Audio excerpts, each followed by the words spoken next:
According to the Investment Company Institute, 85% of households either don't contribute to or don't have an IRA, because a lot of them don't even know what it is or that it even exists. And as you can see, even among those that do, only a small fraction take advantage of the Roth IRA. What if I told you this account could turn 1 year of contributions into $50,000 or even $100,000 of tax-free money? And if you were married, you can double those numbers.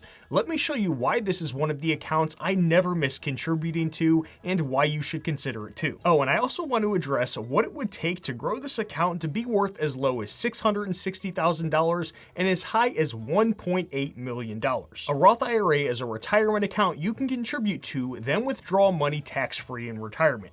Now, there is a way to access some of this money before retirement, but I don't want to get ahead of myself, so I will show you how to do that later in the video. The reason the government allows you to withdraw money from this account tax-free is that you're contributing to it with money that has already been taxed when your employer pays you. They're pretty much making a deal with you by saying, hey, give us our tax dollars right now because we have a spending problem, and then we won't make you pay taxes on any money within this account ever again, as long as you follow a few rules. Now, I will touch on some of those rules in just a few minutes, so hang tight. Once again, this essentially means the money can grow and be withdrawn tax-free as long as you keep it in this account. In my first-hand experience, I've found that there's a lot of confusion about Roth IRAs, which I suspect is part of why only 24% of households even have money in the account. In fact, research also backs this up, along with a few other reasons individuals don't contribute to their Roth IRA. One common misconception I often encounter is the belief that having an employer-sponsored retirement plan prevents someone from contributing to a Roth IRA. But this is not the case. A Roth IRA and these other accounts are not mutually exclusive. You can contribute to both at the same time as long as you have earned income, and in most cases, you should. In fact, a Roth IRA plays a key role in saving for retirement, which translates to spending flexibility in retirement. After contributing enough to get your employer match, it often makes sense to prioritize maxing out your HSA and or Roth IRA before returning to your employer-sponsored retirement plan for additional contributions. The first main reason is because you have more choices in general within the account. You have the ability to choose whichever investing platform you prefer. You also have more choices with what you can invest in. Employer-sponsored retirement plans only allow you to invest in a limited number of funds. With the Roth IRA, you can invest in pretty much anything as long as the investing platform offers it. On top of that, a lot of funds offered in employer-sponsored retirement plans charge extremely high fees, which destroys the growth of your money. With the thousands of fund options in your Roth IRA, you can choose lower cost funds like the ones we will talk about later in the video. Before we go through contribution limits, help support my little dog Molly as well as this channel by hitting that like button. The biggest difference between an employer-sponsored retirement plan and a Roth IRA is that a Roth IRA has a lower contribution limit. Here's the maximum you can contribute for 2025. People 50 and older are allowed to contribute an additional $1,000. These amounts haven't changed from last year, but just a heads up that every few years, the IRS will increase these limits based on inflation. Keep in mind that these are limits for an individual. So if you're married filing jointly, then you and your partner can each contribute these amounts separately, even if only one of you has earned income and are under the income limit, which we will touch on in just a few minutes. One thing to note is that there is no such thing as a joint Roth IRA. If you both want to contribute to a Roth IRA, then you'll each open accounts under your separate names and contribute to them separately. I understand that everyone's financial situation is different, and not everyone can afford to contribute the maximum amount to their Roth IRA for the year. That is perfectly fine.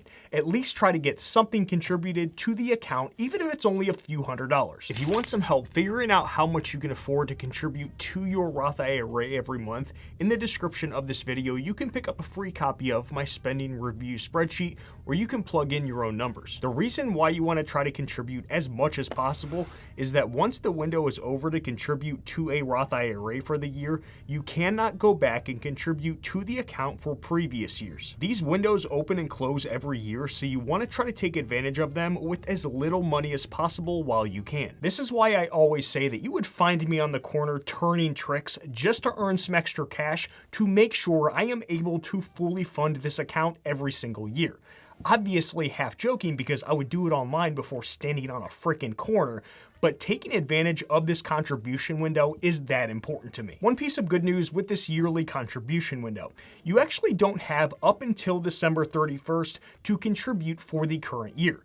You have up until when taxes are due for the year, which is about 15 and a half months. For example, if you didn't contribute anything to your Roth IRA by December 31st, 2024 for 2024's window for whatever reason, then you have up until April 15th, 2025 to contribute to your 2024 Roth IRA. If you happen to find yourself in this position and contributing between January 1st and the tax deadline, then I have one word of caution. When you contribute the money, you're going to need to specify which year you want the contribution to go towards. If you haven't fully filled up your Roth IRA bucket for the previous year, then make sure you choose for the money to go toward the previous year to fill that bucket up first until it is fully funded. It never makes sense to fill up the current year's bucket if you are still in the time frame and haven't fully funded last year's amount. But to directly contribute to a Roth IRA, you must have earned income that meets the IRS defined criteria for compensation. As you can see on screen, the IRS has listed what that does and does not include. If you want a more detailed explanation for each, then do a quick Google search for publication 590-A, and I believe it's on or around page 6. Once you know that, here are the yearly income limits for contributing directly to the account. You'll have to calculate your modified adjusted gross income on your own to figure out if you're below the income limit. Little pro tip, if you notice that you're going to be over the income limit to be able to contribute directly, then if it makes sense, you can contribute to a pre-tax employer-sponsored retirement plan, which reduces your modified adjusted gross income and could put you under the Roth IRA income limit. If, after all that, you're over the income limit and still want to contribute to a Roth IRA, then you can indirectly contribute through something called a backdoor Roth. I'm not going to go into all the details, but at a high level, it's where you contribute to a traditional pre-tax IRA, then convert it to a Roth IRA. There are some things that you need to understand before doing this, like the pro rata rule, so just make sure to do some additional research first. Now that we've covered the rules around getting money into a Roth IRA, let's talk about getting it out. Then we will cover where and how to invest money within the account. Since this account exists to help fund retirement, you are encouraged to wait until then. Starting at age 59 and a half, you can withdraw all money from this account without paying a penalty or taxes. If you try to withdraw money from this account before that age, then you'll pay a 10% penalty, and the money that you withdraw will be included in your gross income for tax purposes. There's a little bit of a catch to avoid getting hit with this penalty. First, as you can see on screen, there are some exceptions to get out of having to pay that 10% penalty if withdrawing before age 59 and a half. If you want to read more about each one in detail, then Google Pub 590-B and it is on page 24. The second way to avoid the penalty and taxes is if you withdraw only your contributions before age 59 and a half. But you will pay taxes if you try to withdraw any investment gains from the account before that age. For example, let's say you've maxed out the account for 3 years, which totals $21,000. Since the money was invested, by the end of the third year, the account has grown to $30,000. At any time, you can withdraw up to $21,000 in contributions without paying the penalty and taxes on that money. But if you try to withdraw any of the $9,000 investment gain, then you will pay penalties and taxes on that specific amount. Quick reminder is that once money is taken out of this account, you cannot put it back in to replace it. It's like toothpaste. When it's out, it's out. Just because you're able to do something doesn't mean that you should. I want to encourage everyone watching this to avoid withdrawing any Roth IRA money before retirement. An account that the IRS allows to grow and be withdrawn tax-free forever is an extremely powerful tool available to us. If you're in a financial bind, then a Roth IRA should be the last place that you pull money. Go search your friend's couch cushions for change, pick up some side jobs, sell some bathwater, sell some plasma, do anything other than withdraw from your Roth IRA early. Think of it like this. This account belongs to the 65-year-old version of you who won't have the same earning power as you do today. Imagine watching the news and hearing about a young person raiding and stealing from some old person's retirement account. We would all look at that person and call them a loser, scumbag thief. It's the same idea if you withdraw money from your Roth IRA before retirement. Do not be that guy or gal. One of the reasons I think a Roth IRA is underutilized is because it's an account that you have to open and contribute to on your own. With something like an employer-sponsored retirement plan, they open it for you when you're hired and make it extremely easy to auto-contribute right out of your paychecks before the money even hits your bank account. Behavioral research has shown time and time again that removing friction like this usually increases the likelihood of contributing. But with a Roth IRA, you have to take it upon yourself to open the account, go out of your way to contribute with money that's already hit your bank account, and choose from more investments. There's just so much friction in this process, which decreases contribution rates. The first hurdle of opening an account is extremely easy since there are a ton of investing platforms out there. Fidelity, Vanguard, and Charles Schwab are great options, but I'll admit that the features don't seem to be very user-friendly. Or you can use one of the newer, more user-friendly platforms like Robinhood or M1 Finance. M1 Finance is my preferred platform and where I have one of my Roth IRAs since I really like their pie investing feature. But Robinhood is a great choice as well because it's extremely easy to use. I'll have links to check them both out in the description below. Once you have the account open, I suggest setting up recurring contributions every month to ensure money makes it into this account.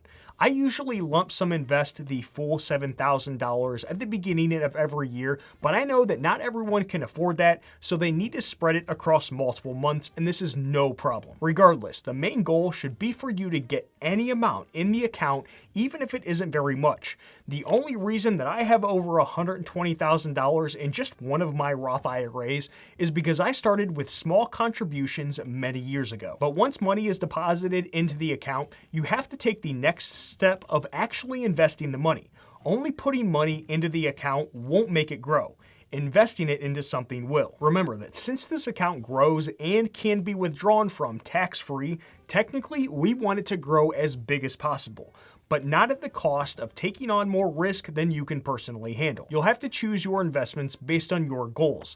As a buy and hold investor who doesn't plan on selling anything for 25 plus years when I retire, I prefer to keep it simple, so I subscribe to the 2-fund portfolio. I have a whole video where I go through my top 5 investment portfolios that you can check out, which will be linked above my head and down in the description below. There are going to be 2 components that will determine how much money you end up having in your Roth IRA. The first is entirely in your control, and that is your contributions. Even though the yearly maximum is $7,000 for someone under 50, based on historical data, we can expect that amount to increase every few years. The second is less in your control, and that is your investment returns. On screen, you can see the most recent 5, 10, 15, 20, and 30-year rolling average annual returns.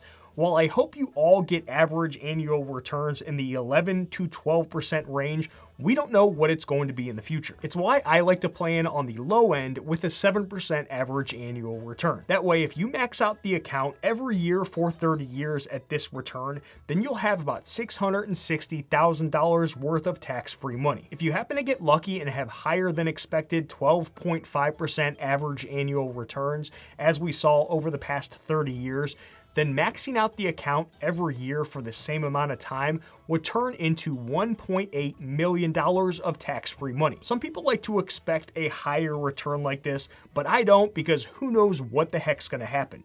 In my mind, I would rather plan for the worst and hope for the best. That way, I am in a good spot either way. But at the end of the day, it's your money and I'm not your daddy, so project whatever returns you want. If you want to know my top 5 ETFs that are perfect to invest in within your Roth IRA, then you can watch this video to your left next. Hit that like button before you go. I'll see you in the next one, friends. Done.